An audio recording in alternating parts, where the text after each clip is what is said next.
Entre les murs de la cathédrale Saint-Louis de Bar-le-Duc, le silence des œuvres de Fabrice Rotonosaure résonne. L'une d'entre elles interpelle plus que les autres. Elle est précisément ce qu'on appelle un transi.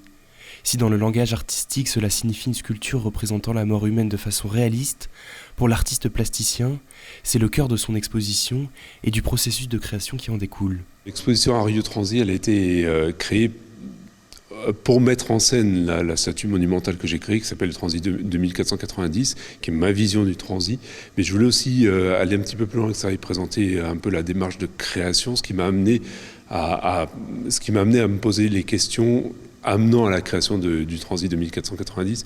C'est en fait, c'est quoi le processus de création de l'artiste, c'est quoi le questionnement autour du rapport au corps que je voulais proposer, voilà. Le rapport au corps étant la préoccupation majeure de l'artiste, ce dernier puise son inspiration dans les temps d'autrefois pour se questionner sur notre futur, une interrogation née aussi de sa rencontre avec la ville. Alors ma démarche à moi, finalement, quand je la regarde, j'ai toujours tourné autour des traces que les hommes ont laissées dans l'histoire.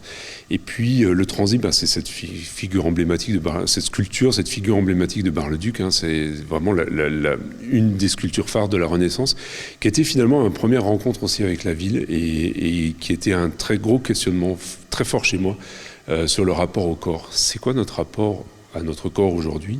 Quel était-il hier? Puisque je travaille beaucoup sur les traces que les hommes ont laissées dans l'histoire, encore une fois.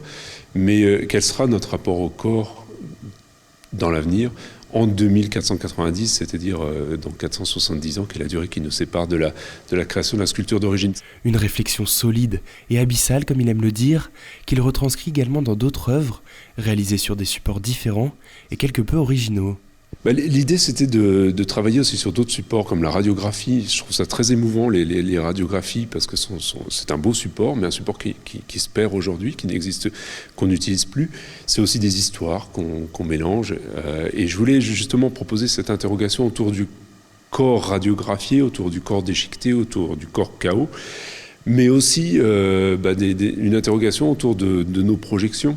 Il y a une installation dans l'exposition qui fait référence à une pensée de Pascal, qu'il se perd dans ses merveilles, où finalement on se perd tous dans des merveilles qui nous appartiennent, qui sont les nôtres. Et je voulais aussi laisser le visiteur se projeter et se faire lui-même ses émotions finalement.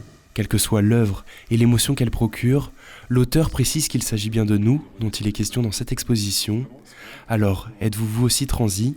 Pour le savoir, l'exposition est ouverte le samedi et le dimanche de 14h à 18h jusqu'au 31 décembre prochain.